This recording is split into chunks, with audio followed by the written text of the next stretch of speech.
നമസ്കാരം. നാരായണ ഗുരുവിൻ്റെ ആത്മോപദേശ ശതകം 100 ധ്യാനങ്ങൾ. ധ്യാതാവ് ഗുരു നിത്യചൈതന്യയതി. ശ്ലോകം 46. പൊരുതു ജയിപ്പതസാധ്യമൊന്നിനോടൊന്ന് ഒരു മതവും പൊരുതാലൊടുങ്ങുവീല. പരമതവാദി ഇതോർത്തിടാതെ പാഴേ പൊരുതു പൊലിഞ്ഞിടും എന്ന ബുദ്ധിവേനം. ശാസ്ത്രയുക്തവും സത്യസന്ധവുമായ മതം ഏതു തന്നെ ആയിരുന്നാലും അത് അനേകം ഹൃദയങ്ങളിൽ നന്മയെ ഉൾക്കൊള്ളുവാനുള്ള ആവേശം ഉണ്ടാക്കുന്നു, വ്യഥിത മാനസരെ ആശ്വസിപ്പിക്കുന്നു.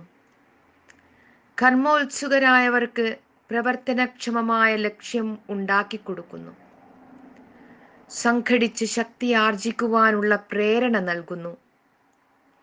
ഇതൊന്നും സാധിക്കുവാൻ കേവലം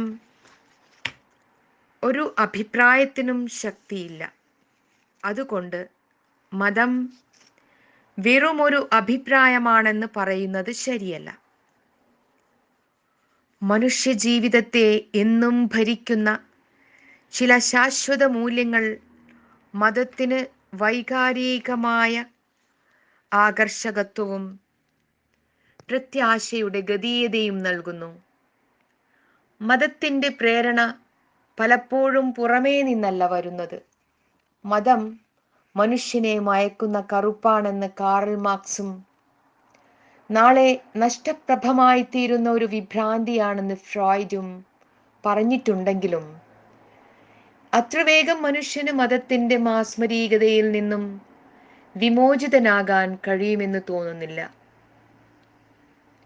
നമ്മുടെ മനസ്സിൻ്റെ ആഴം എത്രയെന്നോ പരപ്പ് എത്രയെന്നോ ലക്ഷ്യം എന്തെന്നോ പെട്ടെന്ന് തീരുമാനിക്കാൻ കഴിയുന്നതല്ല. മതത്തിൻ്റെ സ്വാധീനം മനസ്സിന് പുറത്തുള്ളതുപോലെ തന്നെ മനസ്സിനടിയിലുമുണ്ട്. യുക്തിവാദികളായും നിരീശ്വരവാദികളായും നടക്കുന്നവർ പെട്ടെന്ന് മനസ്സുമാറി തീരെ അയുക്തമായ കെട്ടുകഥകൾ പോലും വിശ്വസിക്കുന്നവരായി മാറുന്നത് നാം കാണുന്നുണ്ട്. പല ഭൗതിക ശാസ്ത്രജ്ഞന്മാരുടെയും ഭൗതിക വിജ്ഞാനവും ഗണിതബോധവും അത്യന്തം പ്രശംസനീയമാണെങ്കിലും അതിനോട് തീരെ നിരക്കാത്ത മതവിശ്വാസം അവർ കൊണ്ടു നടക്കുന്നതായി കാണുന്നുണ്ട്. ഇതെല്ലാം ആലോചിക്കുമ്പോൾ മതത്തിൻ്റെ ചില രൂപരേഖകൾ നമ്മുടെ അവബോധത്തിൽ തന്നെ ഒളിഞ്ഞിരിക്കുന്നവ എന്ന് പറയാം. യഹൂദമതത്തിൻ്റെ അന്തഃസത്തയെ ഒരു ജീവിത വൃക്ഷമായി ചിത്രീകരിച്ചിരിക്കുന്നു. വിജ്ഞാനം, യുക്തി, അറിവ്, മഹത്വം, ശക്തി, സൗന്ദര്യം, നിത്യത, ഗാംഭീര്യം, തത്വം, അധീശത എന്നിവയാണ് അതിൻ്റെ പ്രത്യേകത. ഇത് ഒരുമാതിരി ആദി രൂപമായിട്ട് യഹൂദ മനസ്സിൽ മറഞ്ഞു നിന്ന് അവനെ അവയ്ക്ക് ചേരുന്ന ചേതോവികാരങ്ങളിലേക്ക് കൊണ്ടുപോകുന്നു. വൈദിക മതത്തിൻ്റെ അന്തഃസത്തയെ ഈ മാതിരി ഒരു ജീവിത വൃക്ഷമായി ഭഗവത്ഗീതയിൽ വർണ്ണിച്ചിട്ടുണ്ട്. അതിൻ്റെ വേരുകൾ മുകളിലാണ്. അവ അപൗരുഷേയമായ സത്യങ്ങളിൽ നിന്നും ഉത്ഭവിക്കുന്നു. ആ മരത്തിൻ്റെ ശാഖകൾ താഴോട്ടും ഇരുവശങ്ങളിലേക്കും പടർന്നു പോകുന്നു.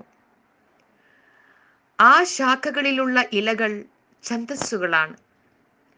താഴേക്കു പോകുന്ന ശാഖകളിൽ നിന്നും വേരുകൾ വളർന്ന് തമ്മിൽ പുണർന്ന് എല്ലാറ്റിനെയും അന്യോന്യം ബന്ധിക്കുന്ന കർമ്മമായി കാണപ്പെടുന്നു.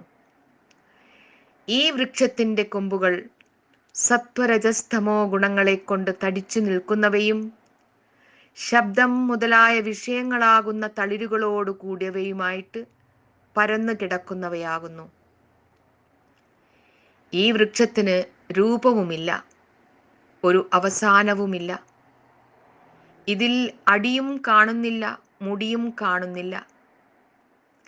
ഇതിന്റെ വേരുകളെ പൊട്ടിക്കാനുള്ള ശക്തി അസംഗതയ്ക്കു മാത്രമേയുള്ളൂ. ബൈബിളിൽ ദൈവരാജ്യത്തെ യേശുക്രിസ്തു അനേകം ഉപമകൾ കൊണ്ടും ദൃഷ്ടാന്തങ്ങൾ കൊണ്ടും വെളിപ്പെടുത്തിയിരിക്കുന്നത് ക്രിസ്തീയ മനസ്സിൽ എന്നും മറഞ്ഞു കിടക്കുന്ന പ്രതീകാത്മകമായ നിർദ്ദേശകങ്ങളാണ്. ഇങ്ങനെ ഏതു മതമെടുത്താലും പെട്ടെന്ന് തൂത്തെറിയാൻ കഴിയാത്ത ഒട്ടേറെ നിഗൂഢ സത്യങ്ങൾ അവയെല്ലാം നമ്മുടെ മനസ്സിൽ തുന്നിച്ചേർത്തിട്ടുണ്ട്. വിശ്വസിക്കുന്നവന്റെ മനസ്സിൽ നിന്നും അവയെ അറുത്തു കളയുവാൻ തുടങ്ങുമ്പോൾ അത് 10 മടങ്ങ് ശക്തിയോടുകൂടി വളർന്നു വരികയാണ് ചെയ്യുന്നത്. അതുകൊണ്ട് ഗുരു പറയുന്നു, ഒരു മതവും പൊരുതാലൊടുങ്ങുവീല. ഈ രഹസ്യമറിയാതെ വെറുതെ അന്യന്റെ മതത്തെ എതിർക്കാൻ പോകുന്നവൻ പരാജയപ്പെടുകയേയുള്ളൂ. എതിർക്കുന്തോറും മതത്തിന്റെ ശക്തി ശതഗുണീഭവിക്കുന്നു. മതത്തെ ധർമ്മം എന്ന് പറയുന്നത് അത് ലൗകിക ജീവിതത്തെ പൂർണ്ണമായും ധരിക്കുന്നത് കൊണ്ടാണ്. അതിനെ അതിജീവിക്കുവാൻ കഴിയുന്ന ഒരേ ഒരു സത്യം ബ്രഹ്മസത്യം മാത്രമാണ്. അതായത് എല്ലാറ്റിനെയും ഉൾക്കൊള്ളുന്ന സർവലോകാനുരൂപത. അത് പൊരുതുവാനുള്ള പ്രേരണ മാറ്റി സ്നേഹം ചൊരിയുവാൻ സംഗതിയാക്കുന്നു.